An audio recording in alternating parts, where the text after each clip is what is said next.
All right. Hello, everyone, and welcome to NetElixir's annual Cyber 5 Results, Trends, and Insights webinar. My name is Samantha, and I'm the marketing manager here at NetElixir. Today's agenda will cover the results and trends of this year's Cyber 5, customer behavior, impact of Performance Max for search, and we'll wrap up with our outlook for the holiday season. And of course, we'll leave some time for questions right at the end. So if any do pop up throughout, just put them right into the chat box. So just a little bit about NetElixir before we get started.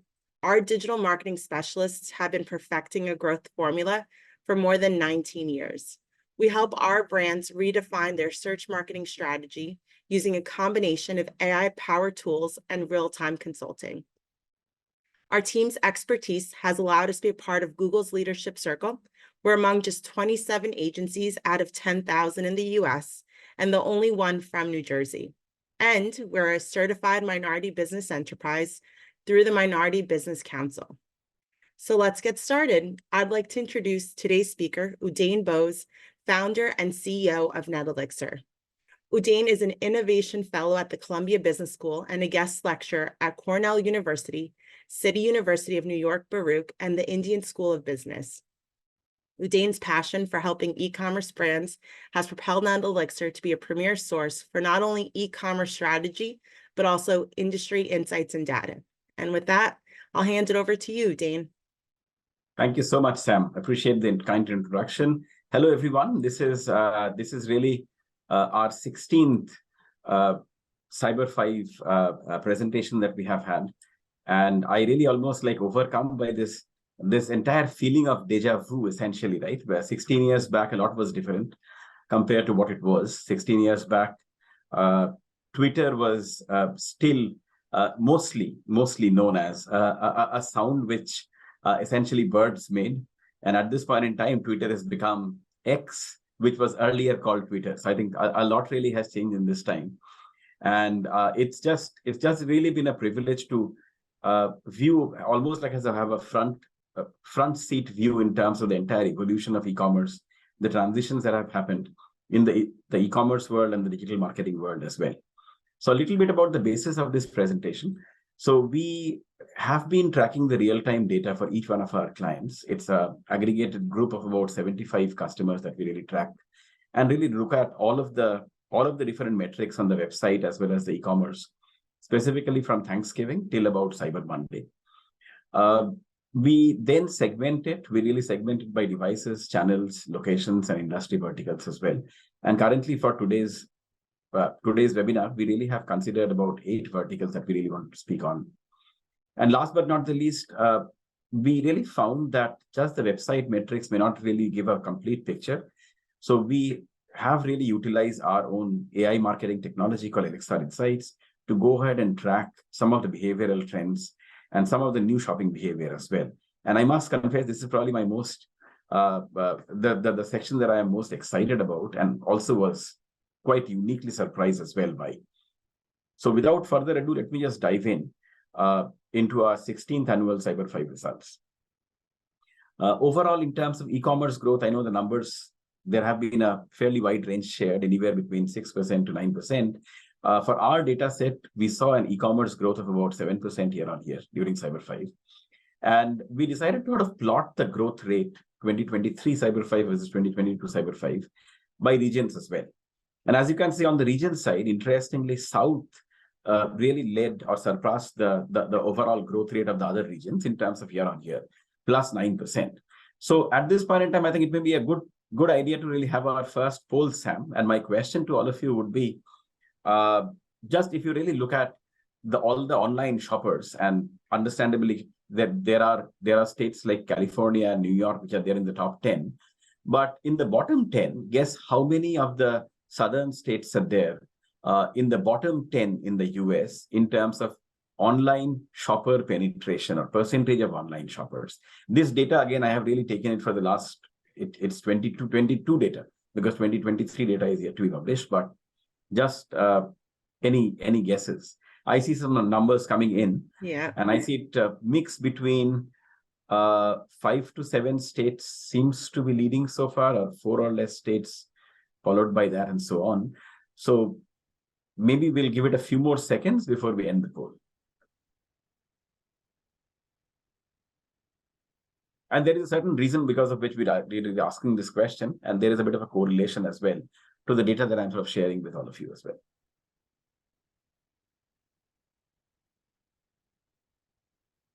Awesome. I think we can stop the poll at this point in time.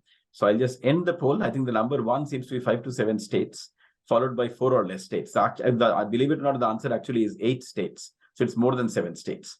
That probably also, to an extent, explains this growth as well.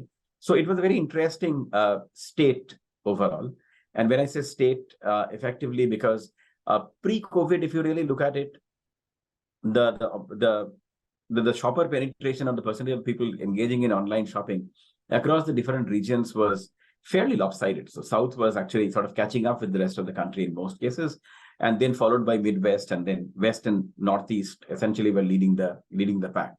What happened during COVID was we saw a huge influx of the first-time shoppers, and we saw the biggest influx in terms of percentage in the southern regions. And we believe that that continues. So effectively, once you have really gone online and purchased online, that propensity continues as well. And that's a very positive trend and a positive thing for e-commerce, which happened during those COVID years, 2020 and 2021. And we believe that that's a big driver in terms of why South's overall year-on-year e-commerce growth rate essentially surpasses that of the other regions as such. So that was, I think, just one of the many insights that we will be sharing today. But thank you again for participating in the poll. Let me sort of really move on to the next slide.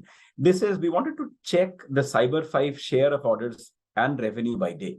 So on the top, we tracked this data on a day-by-day basis for all of our Amazon customers. And then bottom, for the same customers, we also tracked the direct-to-consumer trends as well. Then we wanted to sort of create a trend line. So effectively, if you really look at the trend line, no massive surprises. Black Friday was right there at the top, and then effectively, a very similar trend happened on the direct-to-consumer as well, though Cyber Monday seemed to be, at least for our data set, bigger compared to Black Friday. But I mean, if you really look at, these are the percentage of orders effectively which happened on each day. But if there may be another way of looking at this. The another way of looking at this, maybe if you really do a profitability map for all the customers, would it follow the same trend? The reason I ask this, because I'll show in the next slide some data on the category level, which would very clearly show that a lot of the demand was driven by heavy discounting or deep discounting.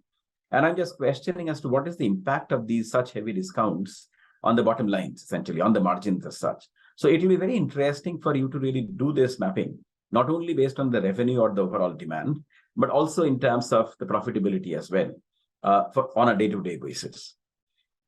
So this is what I was talking about. It presents the Cyber 5 category-wise trends. And this is only for the direct-to-consumer because it was a little difficult for us to aggregate on Amazon.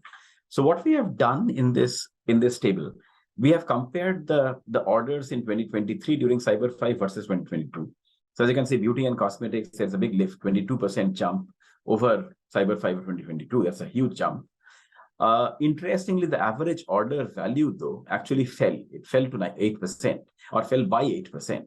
So AOV, even though the orders jumped, the average order value fell.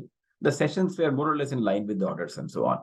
And you would see a very similar case for beauty, cosmetics, fashion apparel, food and gourmet, and some of the other categories as well. So overall, the orders increase was about 7%, but the average order value increase was only about 2%, which again really validates this entire point about this deep discounting as well. So these are some of the trends that we really have been able to capture. Some of the outliers in this entire spectrum, I think home appliances, where we saw the orders get about a 3% lift, while the average order value was actually higher, correlates quite directly with the overall inflation numbers as well, which has been impacting the home decor and the houseware sector as such. So that may be, I think, one of the reasons. I think home appliances, home improvement, home decor, I think have really seen a significant price inflation. It was one of the categories which has not been mentioned here, but I really wanted to call out is the consumer electronics category as well. So we saw a significant jump in the overall consumer electronics category specifically. It may be fair for me to say, if I really analyze the last 2 years of data, I'm talking about since 2021 holiday season, effectively, this was the first and the most prominent and consistent jump which we saw in terms of year-on-year sales that consumer electronics as a category really experienced overall. So it was for most categories, a very positive holiday season. Now, understandably, when we really look at the overall retail growth rate, for example, of 7%, understandably, there is a clear disparity, right? Beauty and cosmetics and fashion apparel are significantly leading the others as well. While pet supplies, I'm not very sure if it qualifies as a holiday category per se, but probably yes, because the pet gifting is included a part of that, or even home decor, home appliances, home improvement part as well, and tools and hardware. I'm not really, they classify as holiday categories, but those are the ones who are really sort of pulling down the overall year-on-year growth trends as such. So one request which I have is when you really look at the data, and there is a lot of data floating around there, I think there are two questions that you may really want to ask. The first part is, how does it really break down by category? What are some of the trends? The second question I would ask is, how does it really break down by the small, mid-sized, and enterprise businesses? So that would really give you a much better spectrum. We don't really have it in this presentation, but for our data set, we have really primarily focused on all of these three sets. The biggest winner during the holiday season has been the enterprise businesses with a strong brand name. No surprises there, just because very clearly the brand is becoming more and more important in this highly fragmented consumer affiliation world. Followed by mid-size and small businesses, both did well. Some did better than the others, but we feel that they mostly were from the categories and they benefited from the overall category growth rate more compared to their brand, which was driving their entire growth as well. So that's just a quick overview of the category level trends that we were able to see. Again, I'll just summarize the comments, some of them which I've already mentioned there. The first one is that there is a steeper rise in the percentage of online shoppers in southern states. Seems to have been one of the many factors which have been driving this growth is we have seen more and more online shoppers really, or shoppers really engage in online shopping during holidays in the South, and that can be one of the key drivers of this trend.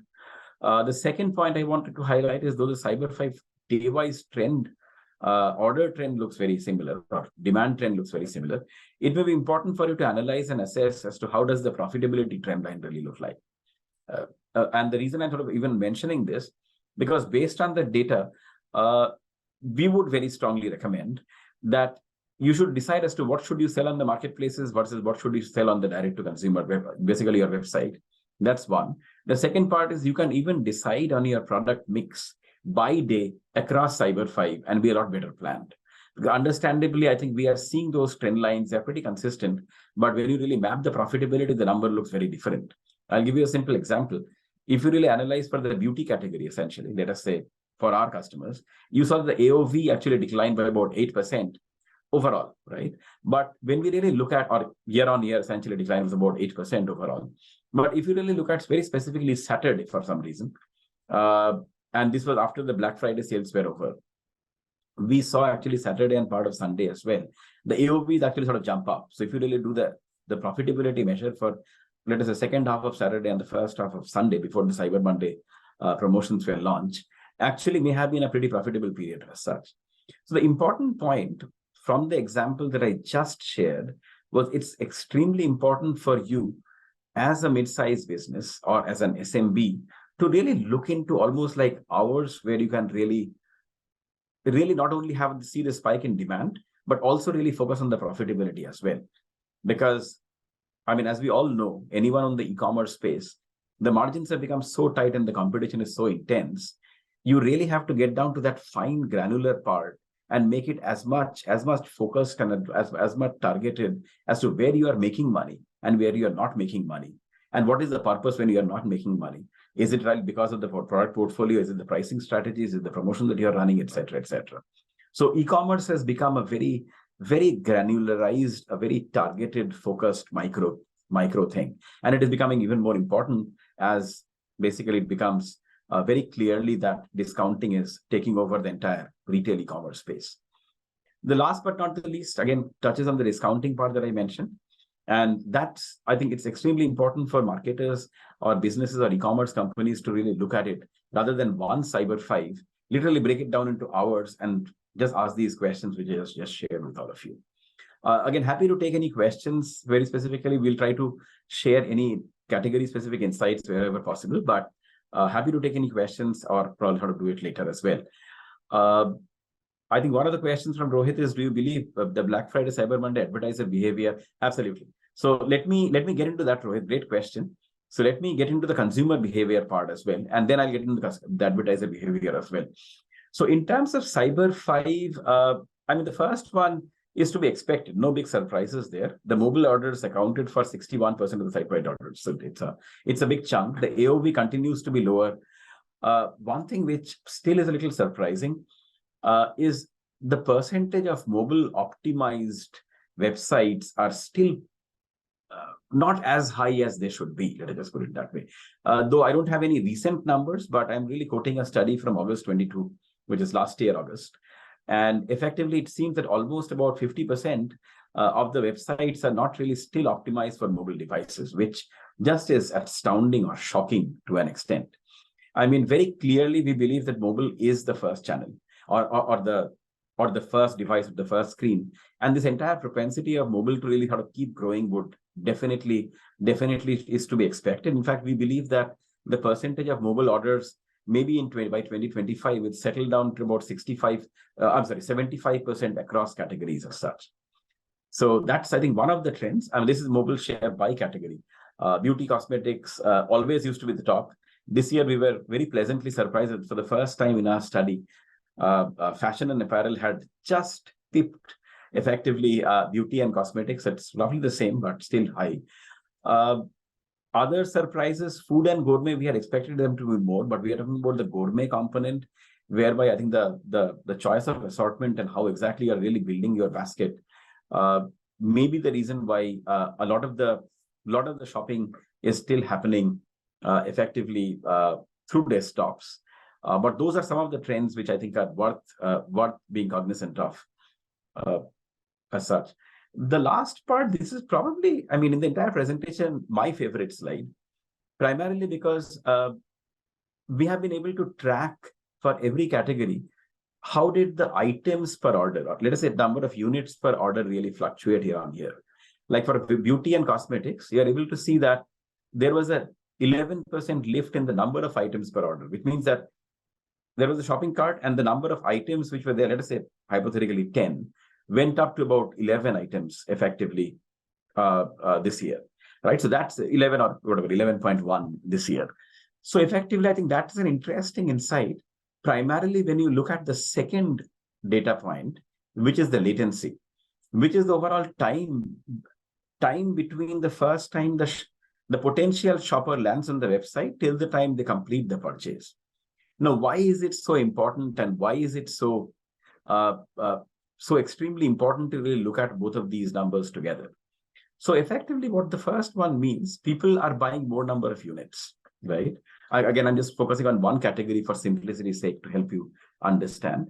And they are making a lot faster purchases in the beauty and cosmetics. So the speed of purchase has gone up. But if I were to go back, I also mentioned that the average order value during Cyber 5 fell by about 8%, right? So 11% more items in the shopping cart, but the AOV falls. What does it mean? Pretty obvious. There is a pretty heavy discount, and heavy discounting sort of effectively led to a fall in that 8% part.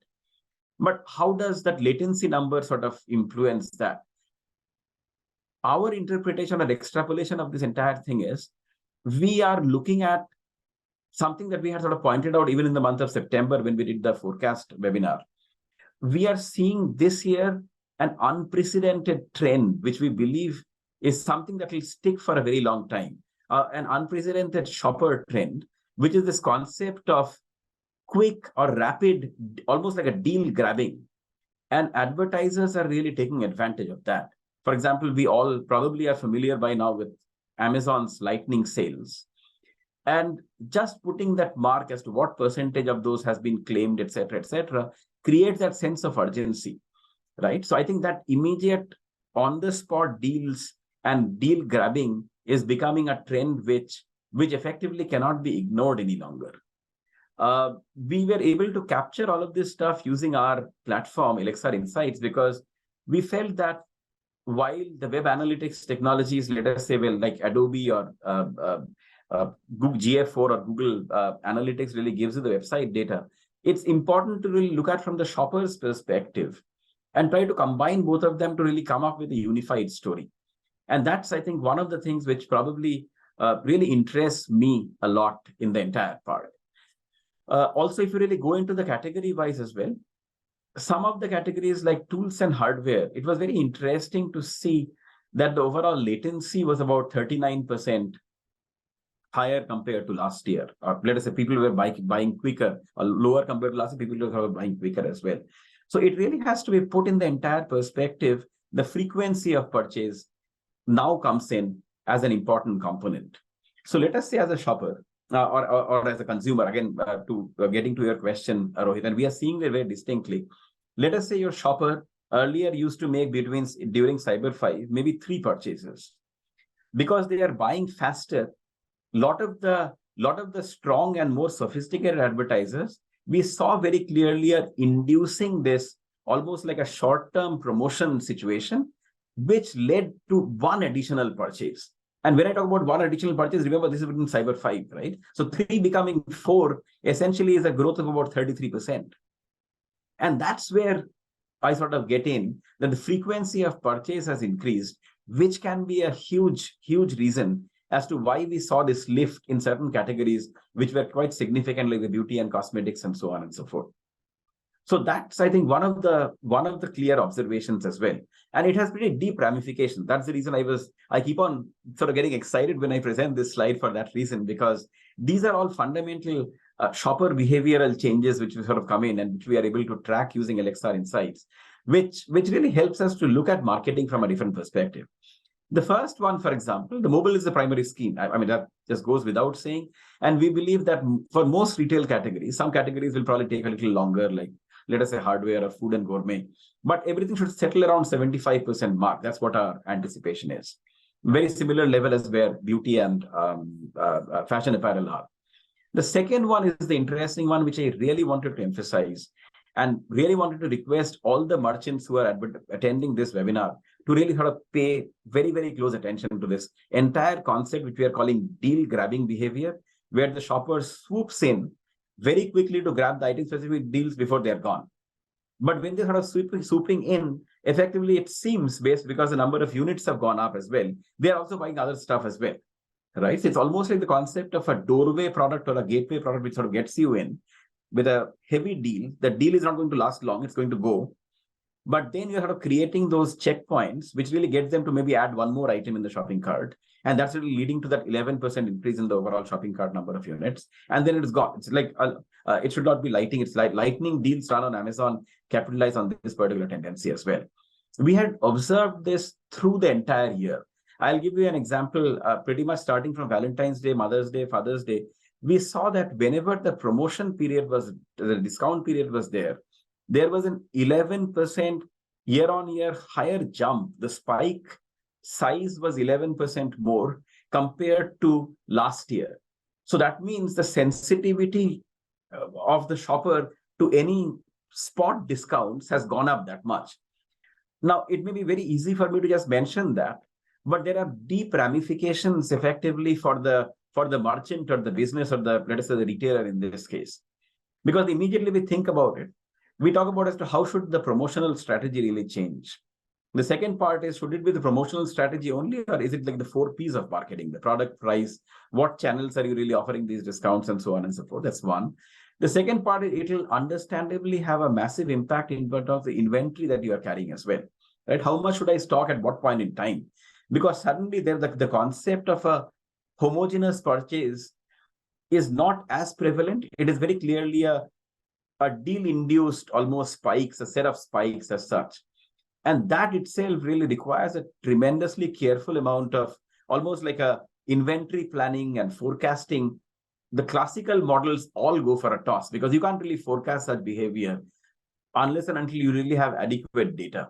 And that is where, again, we believe very firmly that AI, specifically the machine learning models, once we really have such trends, let us say 2022 trends, we are able to really track all of this through NetElixir insights, and our machine learning models are already getting trained on this. So next year we'll be better prepared because the technology already has this data and so on. So those are the things which are important. And just to really map, I really wanted to emphasize the point that don't look at only the website metrics, look at the shopper metrics as well to really get a holistic picture of what should be the 4P changes or the marketing mix changes that you should be bringing about as well. So this for me was really the highlight in terms of the most important behaviors. As I mentioned, I mean, a bit of a shameless plug for Elixir Insight, because without this, we wouldn't really have been able to capture all of this data as such. Where we are able to track those real-time data and segment them and understand the buying behavior, etc. The last part is on the search side. As those of you sort of who know NetElixir well, we have many of our clients join this one as well, and partners from UPS as well. So we really have been carefully tracking the impact of search and how search advertising has really evolved and so on. And we wanted to question as to how big was the impact of Performance Max versus search ads this year. So the question for you is, the Performance Max campaigns within Google Ads, what percentage of the total search orders increase did it see? Like, let us say last year it had accounted for X percentage. This year, is it X percentage plus 10%, 15%, 5%? What is your guess? Again, this is for our data set, so may not essentially extend to everyone, but I think it's a pretty good estimation or an extrapolation of as to what we are seeing as well. Yeah, I see the answers coming in. So 8 of you have mentioned 15.8. Yeah, a significant chunk has 15 points, and then there is a big number, which is the 10 points and so on and so forth. The answer actually is on the next slide. And let me move on to the next slide. So overall, it sort of increased by about 10 percentage points. Now, last year, we saw Performance Max led orders really spike. This year, that has gone up even further by about 10%. And if it really goes at this trend, very clearly, we are seeing the AI-powered modules like Performance Max and Facebook's Advantage Plus will be driving an increasing percentage of all the paid media orders. In fact, we expect these AI modules to contribute 80% or more of all the paid media orders by 2025, 80% or more. And it's going to be also driven by the deprecation of the third-party cookies as well. I mean, on the Chrome browser, which is starting pretty much next quarter, in 2 months, will lead to really intensifying. So everything is becoming a lot more AI focused. And that's I think maybe one of the things that which are essentially driving this trend as well. I'll just end with one of the most interesting observations that we are extensively playing with AI, generative AI. We have our, as I mentioned, Elixir Insights is our own vertical AI model, etc. But we are playing extensively with ChatGPT primarily, again, generative AI.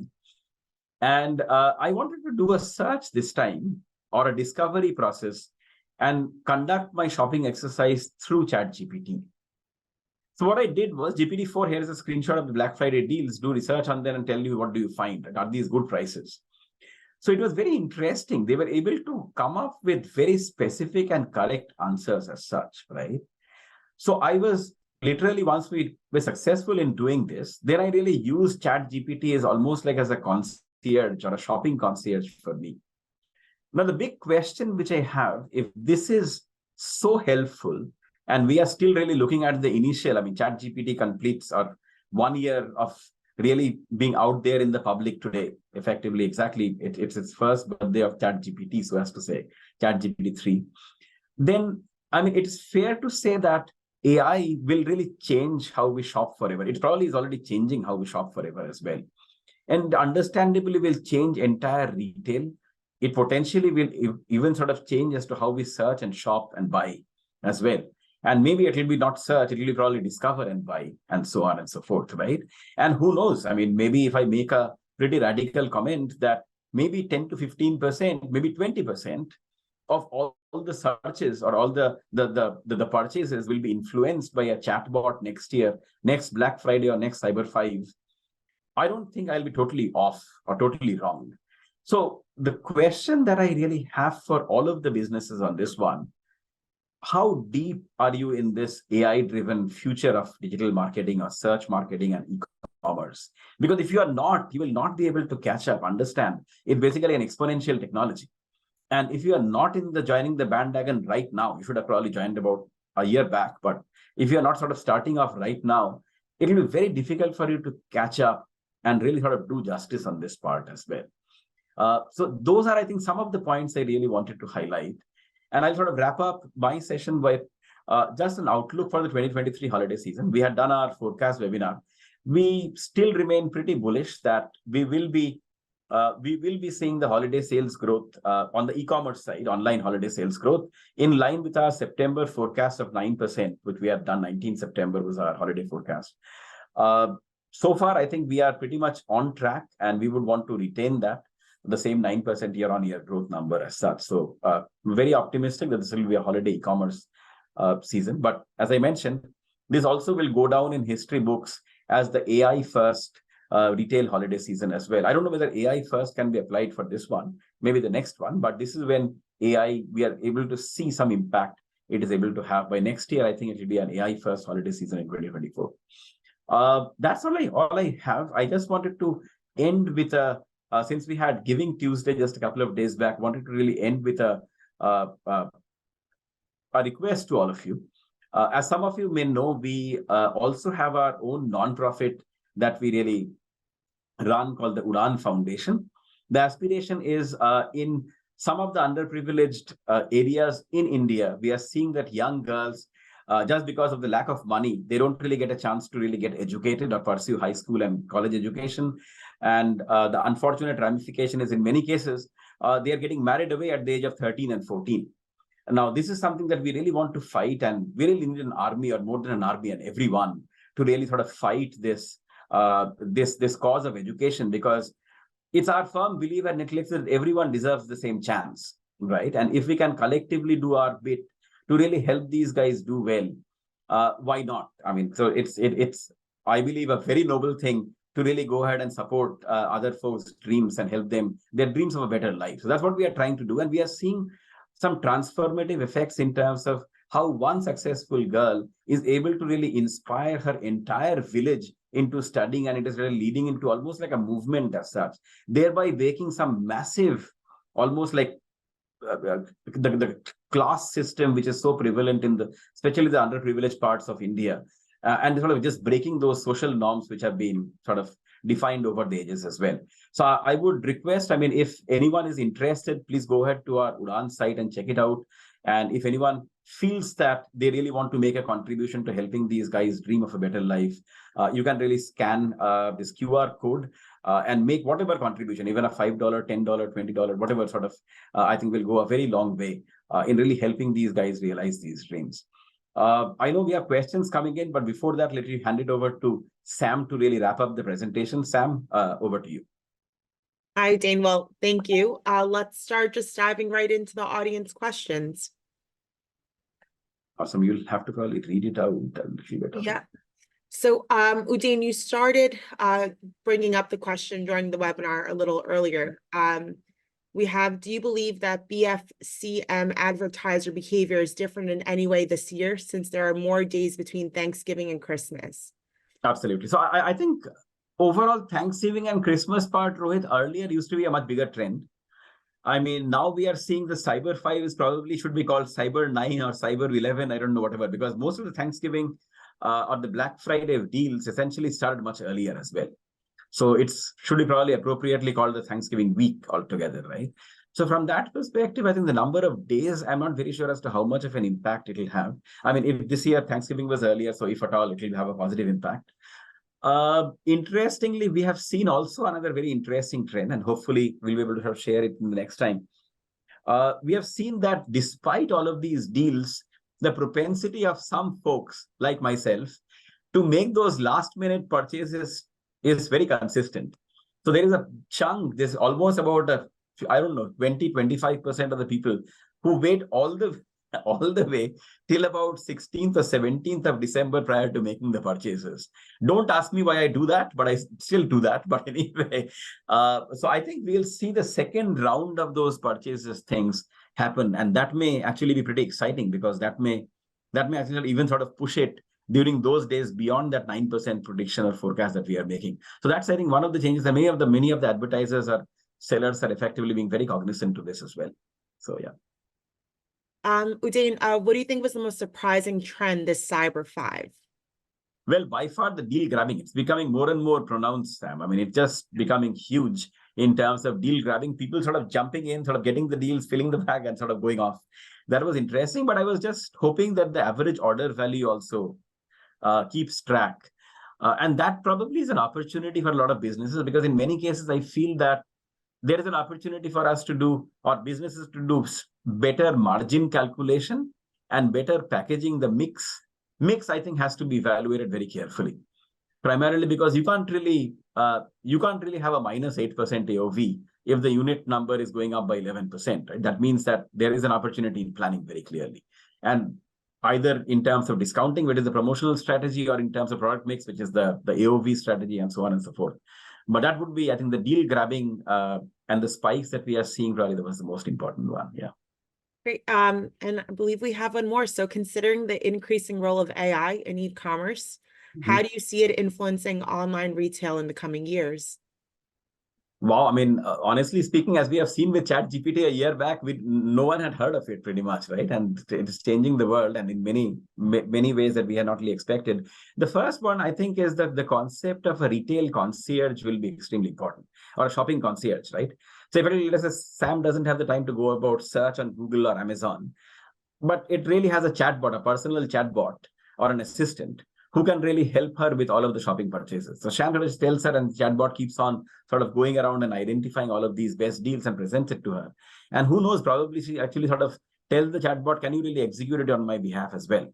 So I think this AI-led concierge concept, I think, is going to be extremely important, or an assistant concept, which will save a tremendous amount of time. And specifically for terrible shoppers like myself who are waiting for the last minute, this can really help save a lot of money for us as well. And Udayan, we do have another question just in from Manuel. Sure. How fast are the companies adapting the changing environment? What is the biggest hurdles Slow, them? Sam. I really wish definitely would have been faster, right? And there was a research that I read about 2 months back. Only about 8% of the retail organizations are still really sort of doing something or anything with AI or generative AI. Let us just put it that way. It's too slow. Unfortunately, the challenge is, I mean, I'm just so sorry to be blunt, Justin, but the AI doesn't care. Right? It sort of will go on its explosive path. It becomes really difficult for other businesses which are not really catching up and just latching onto the bandwagon now to catch up. So my request, my plea literally to everyone would be, just don't miss this boat. Do something about it now. I mean, I'm happy to have separate one-on-one questions with anyone regarding this part. We are pretty deep at NetElixir on the AI and the generative AI part. Happy to have separate conversations with you. You can really scan this QR code, release or meet with me. Happy to spend time, just discuss your business model. How does the AI part fit, and so on and so forth. Yeah. Great. And we have another question in from Rahul. Okay. So here's one more AI-driven advertising with your predictions that PMAX and ASC Plus could account for 80% of ad spend. Do you worry that advertisers might feel like they are dealing with black boxes? And are they losing control around targeting or other parts of online advertising value chain? So the answer, Rohit, is very clearly yes, right? So you, in the black boxes, you can control probably only your audiences that you are filling in, right? Or the goals that you are setting, the initial account setup, and then you really do a series of experiments, right? And so it basically, you can control the input and the output. You can really assess and really go through this, what we call the iterative or adaptive experimentation part as such. So that's, I think, one piece. My question is, I think it's extremely important. And again, I know some Google folks are there on our meeting today as well, on all this webinar as well. So I really wanted to call out that you have to tread with caution, because if this entire idea of this chatbot really becomes more and more important, you don't really want advertisers to go ahead and abandon just because it is becoming a black box and they don't see that there's any control, right? Because so far, I mean, there were not too many options. I mean, of course, the TikTok and TikTok advertising, etc., there was a correlating. But in this case, because chatbot really is straddling the entire conversion funnel from the top to the bottom, I think it may be a very difficult and a very different, almost like a competitor that you really have to contend with. So I think while the black box part is understood primarily because the third party and you really want to protect and preserve your customer and all this stuff, etc., and make it difficult for building the walled garden. But I would request advise a lot of cautionary creation and increasing of this black box part. But despite saying that, it's just a bit of an interesting situation because of the third-party cookie deprecation. You really have to no option but to create, or as a channel, as a let us say Google or Facebook. I really have to build my own walled garden. But then suddenly this competitor comes up, which may completely change as to how people's fundamental shopping behavior may actually happen, which is called the concierge or the chatbot. So it's just going to be a very fine mix, Rohit. So I think it remains to be seen as to how the entire thing spans out. But we feel that at this point in time, both Google, Facebook, and the other, even sort of Bing as well, they're all being driven significantly by this deprecation of the cookie and so on, and just sort of building those walled gardens. And that's the reason I think the 80% part number even was suggested, recommended. Yeah. Great. And we have one more over here, Dean. So how do you plan to further leverage AI going forward in search at NetElixir, specifically ChatGPT? Yeah, so I think there is, and I would request, I mean, anyone who's interested and as vested as on the AI part to do this, I think just wish ChatGPT a happy birthday and ask ChatGPT as to what are the 10 ways in which ChatGPT you feel you have really transformed the world order. And you'll be amazed with some of the answers, right? And some of them probably are easily understandable. So at NetElixir, we jumped on this beginning of the year. We were probably had the first or early mover advantage on this one. We also had invested about 7 years in terms of building our product innovation lab, the vertical AI technology. The Elixir Insights definitely helps because we are able to get all these shopper insights, the latency, etc., which is shared with you, which we really got keep on building on. And I think the next in this entire sequence is how can we really build this technology so that we are able to help the advertisers really gain control from the channels, right? So because, I mean, if channels are building their walled gardens, why can't you as an advertiser build a walled garden, and how can we really help you to do that, thereby improving your efficiency overall significantly from advertising, right?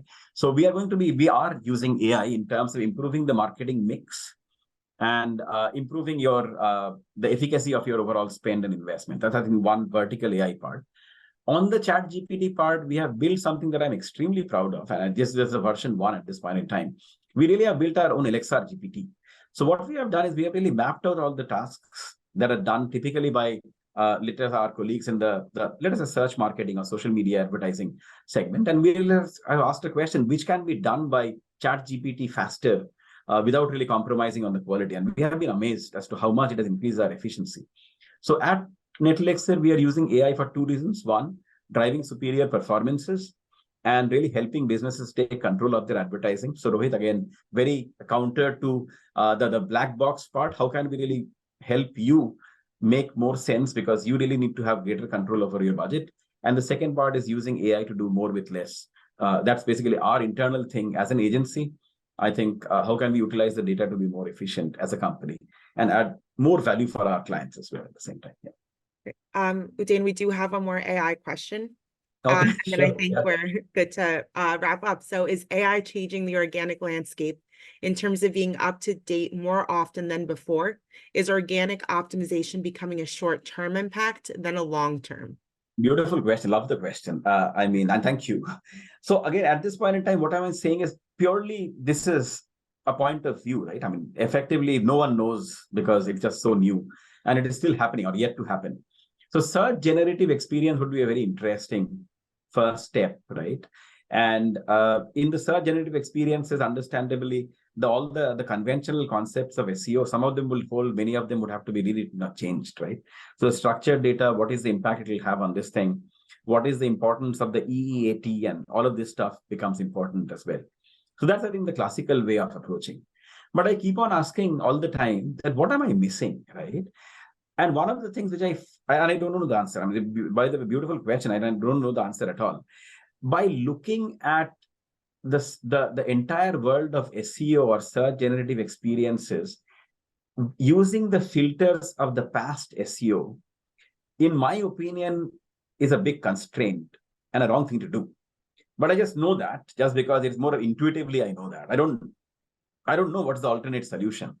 But if you really look at redefining from the entire space of SEO, the first question is, asking some fundamental question, literally on the search space. The word search, will it even remain or will it be discover? And if it is discover, in that case, what would be SEO called? Should it be DEO?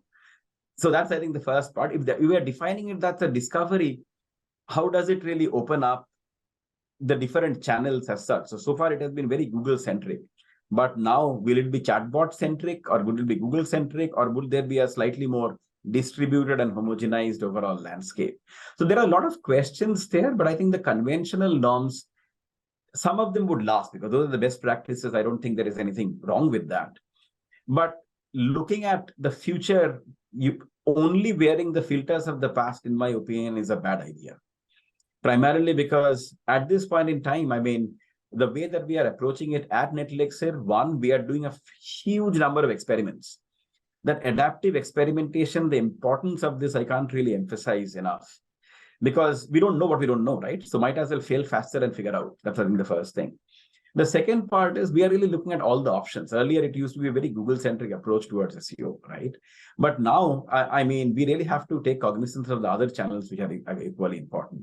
And the third and the last big point that I wanted to make is, I don't know if anyone has done those real-time searches using ChatGPT. All of them are being powered by Bing, right? So what is Bing's play in this? Yeah. How will the entire Bing landscape really shape up? And effectively, if you're, 100 million people are active users on ChatGPT, and I'm pretty sure many of them are pretty loyal users. I mean, the GPT plus users. So how exactly, if that becomes more of an addiction that they are stuck only to GPT and Bing is powering that, how does it really shift the overall power balance between Google and Bing? At least to start with, and I'm pretty sure the other channels will sort of follow the suit as well. So those are the questions, which are much bigger questions, honestly speaking. I'm not even sure as to how big it can be. Ashley, I saw your question. Thanks a lot. And thanks for joining the discussion. Google Bard is relevant. I think anyone is relevant at this point in time. I'll tell you personally, again, very specifically, I feel Claude 2, at least compared to GPT 3.5, was a better system or better technology, right? But GPT 4 is significantly superior than the others. I've done the testing as well.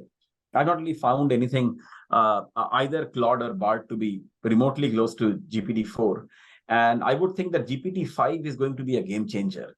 So I am a little surprised and probably a little disappointed as well. I had expected Bard to do more. Maybe the Google Gemini, which is the real powerful version of Google's AI, will probably be a competition for ChatGPT. But at this point in time, honestly speaking, the difference in scale is probably about 100:1, right? So I think Bard and others really have a lot to catch up. It will go ahead, and I think you may have seen the enterprise APIs being given out by ChatGPT. I think those integrations, companies, I don't know whether they'll be sort of building their own LLMs, but at least building their own walled gardens or building applications on top of that can really disrupt the enterprise space as well quite substantially. So it not very interesting. I must say that so far I have been pretty disappointed with Bard's progress. I had expected more. Hopefully Gemini can change all of this stuff, which is seemingly, at least, has been written about as a more powerful AI version, which can finally, hopefully, compete with ChatGPT, because at this point in time, I don't think there is any competition as such. I mean, even Amazon's acquisition of, or whatever, investment in Anthropic can be an interesting option. But we'll see as to how it develops. So 2024 will be a big year. Yeah. I can absolutely assure, use the word for the lack of, unless and until there is some challenge which OpenAI faced recently 2 weeks back. I think we are going to be discussing very different things during the next Cyber 5 2024 webinar compared to what we discussed just now. And yeah. Well, thank you again, Udayan. That was very insightful. And a big thank you to everyone for joining us today. We'll be sharing, as a thank you for having joined us, we'll be sharing our full AI prompts ebook that was crafted to help drive success throughout the holiday season and well into 2024. And this is 3 weeks ahead of the release date. That will be shared tomorrow, along with the webinar recording, if you'd like to share with any colleagues. Thank you again, everyone, so much. Thank you very much. Happy holidays, everyone. Thanks for joining. Thank you. Thank you.